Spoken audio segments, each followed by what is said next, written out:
Catherine, you're a midwife and you work with Dr. Farnes with many women with their pregnancies and also their gynecology needs. That's correct, yes, we do here in Dubai. How can women trust their bodies more in, the different phases of their life with pregnancy and menopause? I think if a woman believes in her own body and believes that she has power in her body, because when one falls pregnant, there's a journey of 9 months until we give birth, and then you have the birth process as well, and then when you give birth to a baby, your life changes as well. So you need to be empowering yourself through the trimesters of pregnancy, and to have faith in the doctor that you're attending and your midwife, and to discuss things openly. And it's vital that things are explained to the client. I don't call them patients because they're not sick as such. So it's important that you form this bond and that you're able to relate and know that you can contact, and that no question is too trivial to be asking. I know when I had my son, I really missed my mother's absence, and I've recently learned that lots of women go through a grieving period when they have a child if one of their parents have left them. Have you seen this? Yes, I have. Yes, I have indeed. Yes, and more so in Dubai, like we're an expat community. Yeah. So you have a percentage of the clients who have their extended family here, but a lot of us Westerners won't.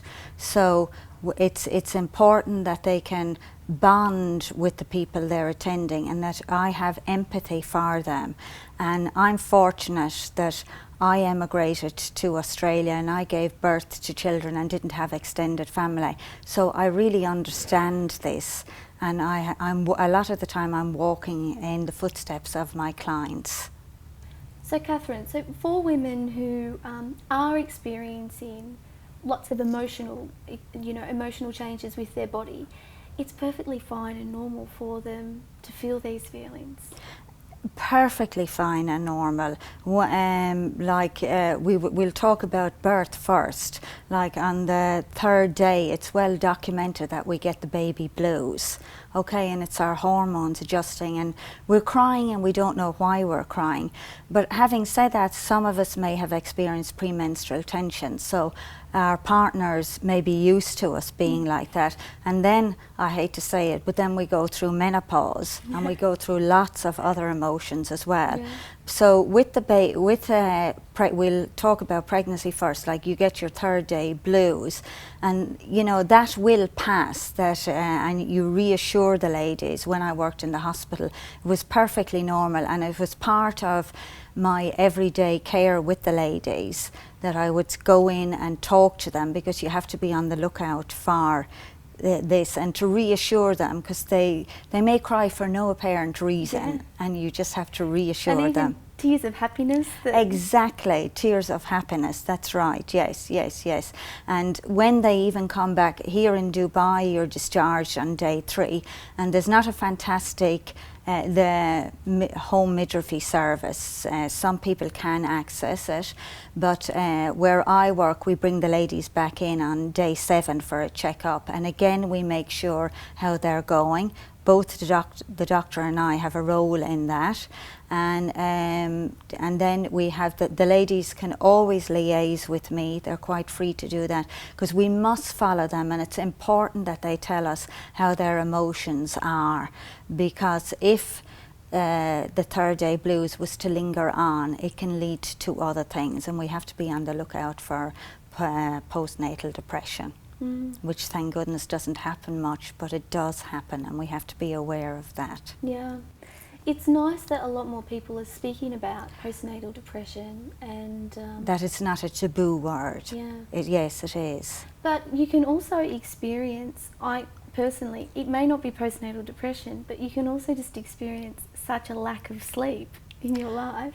Horrendous lack of sleep. Thankfully, a lot of us during the last 3 to 4 weeks of pregnancy, we're awake constantly because we have pressure in our bladder, so we're up to go to the toilet or else the baby is kicking.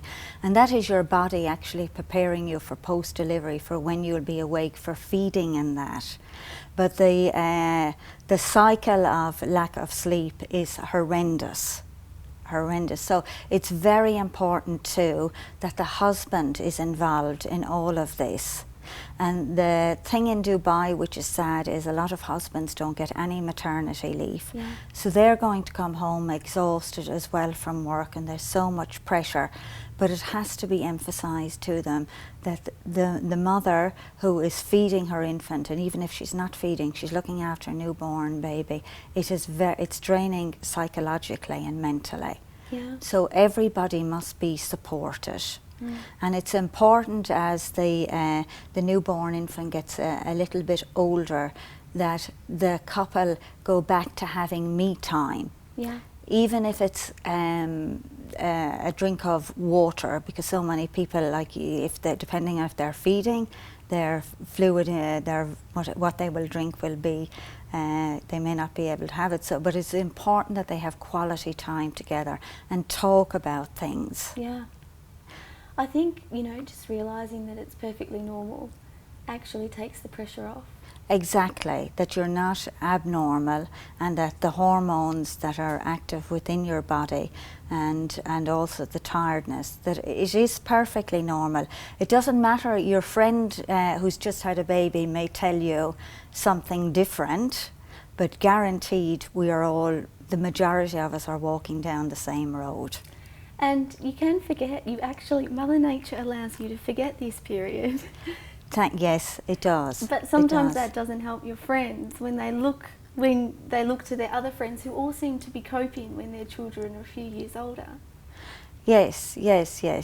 Well, I mean, you just have to reassure and go within your body and say to yourself, this phase will pass. Yeah. And it does pass. Yeah. And what about women who feel uncomfortable with their post-baby bodies? Well, I would say to there's an awful lot of pressure now in this world. Yeah. Okay, and there's magazines out there, and even your own friends. Like when I gave birth, like, I looked different to other people. I was very fortunate. I went back to my pre-pregnancy weight very quickly. I'm built like that. So when there was 8 of us at the time, friends who gave birth, so when someone would comment, I would say, but don't look at me, like, we're all different. Yeah. And everybody loses the weight in a different way, and diet is, you must keep up your diet. Yeah. That's very important. And you mustn't focus on that you're going to walk out of hospital and within 3 weeks, like some of these movie stars, be back to your pre-pregnancy. It's not realistic to be putting that pressure on your body. And you need to realise that your body needs to involute back into its pre-pregnancy state in time. Yeah. In time, it all happens. So you just got to trust your body. You've got to trust your body. Go with your body and realise that your body will go back to its pre-pregnancy state, and also, like, it depends on how you've given birth as well. Like, if you've had a C-section, you can't expect to be doing a triathlon. Out there exercising, even though you may be a person who's done that before. So it can take time. You may not be allowed back exercising for 8 to 10 to 12 weeks. Some. And you have to be very careful not to go back too early. You have to be very careful not to go back too early, because you can have Yes, very careful, because you can damage yourself long term as well. Like in the, later on in life, you may have prolapse of the uterus or thing if you start lifting and exercising too early. So for mothers who are pregnant and are expecting, what's some advice you can give to them about the other side? Because I think I was never prepared. Like, I had a very easy birth, but I was never prepared for the first 36 hours when my baby just kept crying and he couldn't get any milk and we didn't sleep. So, you know, like the post side of having a baby and just nourishing yourself and nourishing your body and giving yourself a break. Yes, well, I mean, I tell my ladies, but I don't want to frighten them, that I mean, the first few days, you've got a newborn and you have to bond with this newborn, okay? And the baby is going to look for feeding, okay? And you need to go with the baby. You cannot expect a newborn to have a routine. It's not possible. Okay, but it's also important that you rest when the baby is not feeding. You turn that mobile off. You have quality time with yourself. If your husband is there, even if it's only 10, 20 minutes, it is quality time and it's going to benefit you so much. Have cat naps when you can. The baby is dictating to you, and you have to remember that the baby is your top priority, but your body is also important. Your fluid intake, your diet, and also rest. Yeah.